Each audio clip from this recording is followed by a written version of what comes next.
you're headed later on to Toma. Is that correct? What are you looking forward to up there? We're going to a cranberry farm, understanding the cranberry business, because do you realize we create more cranberries in Wisconsin than any place else? So cranberry is a big part of Wisconsin agriculture. Talking farming, I guess, what would Senator Hovde do for Wisconsin farmers? Look, the biggest issue that I hear constantly by farmers is the amount of regulation. Every single farmer I talk to, they say, look, if the government would just get out of my way, I know how to operate my farm and I could do a lot better. And they're very concerned about something called WXOW, which will literally take even a little pond on a farm and treat it like it's a navigable waterway. So a lot of them have been talking to me about WXOW and the need to not have WXOW get enacted. Yesterday, the FBI released a national report that crime is down across the country. Would that information contradict a crime wave by illegal aliens? That's not true, because there's two different surveys. The National Victimization Crime Survey shows that crime is up meaningfully. The FBI crime stats are flawed in many different ways, and most police departments will tell you, because I just got the endorsement by the Wisconsin Police Association as well as the Milwaukee Police Association. And most police departments are so understaffed, they're not reporting the problems with crime like they used to. In fact, many of our biggest cities aren't reporting at all today.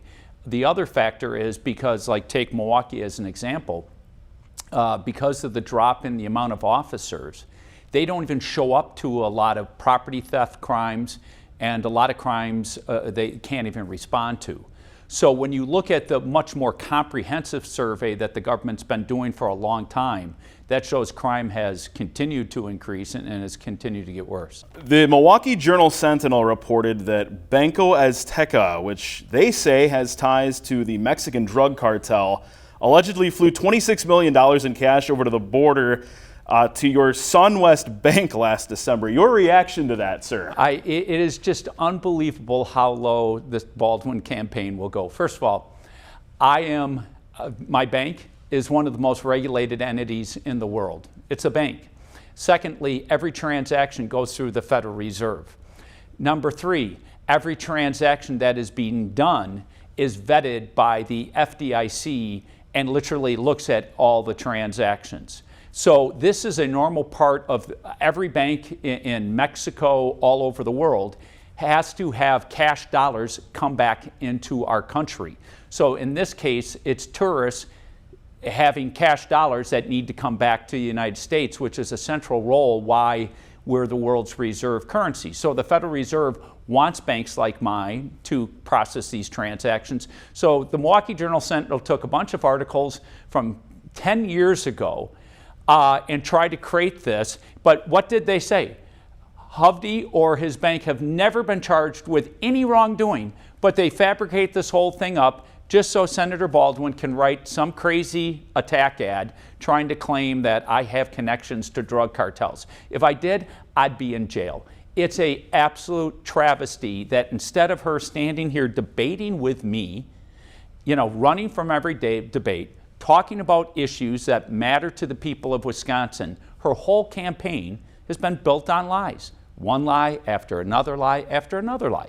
Obviously she doesn't want to run on her record that caused the massive inflation, that opened our southern border, that pushed defund the police, or pushing issues like boys playing in girls' sports, or requiring schools to allow boys to go into girls' bathrooms. She doesn't want to talk about those issues, so she spends all this special interest money she gets and attacks me.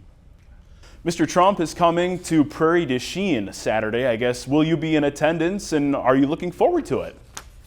I haven't figured out my schedule yet. I've been at several different rallies with President Trump. I was just up at one in Wausau. I had other things on my schedule that day, so we're trying to figure out if I can get over there or not. Hopefully I can, but when you're running for the U.S. Senate, I am literally moving all over the state every single day, every single weekend. So sometimes I can connect with President Trump, and sometimes I'm already pre-committed. So we'll see. We're trying to work out the schedule right now. Is there anything maybe I didn't ask that you would like to mention here this morning? Look, I got into this race because I love my country. And the direction our country is going, I'm very deeply concerned. The deficit spending that's created the inflation, what we've done with our open borders, the international situation, we have conflicts all over the world. We need a new direction in our country. And that's why I got into this race. So I hope people focus on the issues and what each candidate stands for and how to turn this wonderful country we call home, America, around.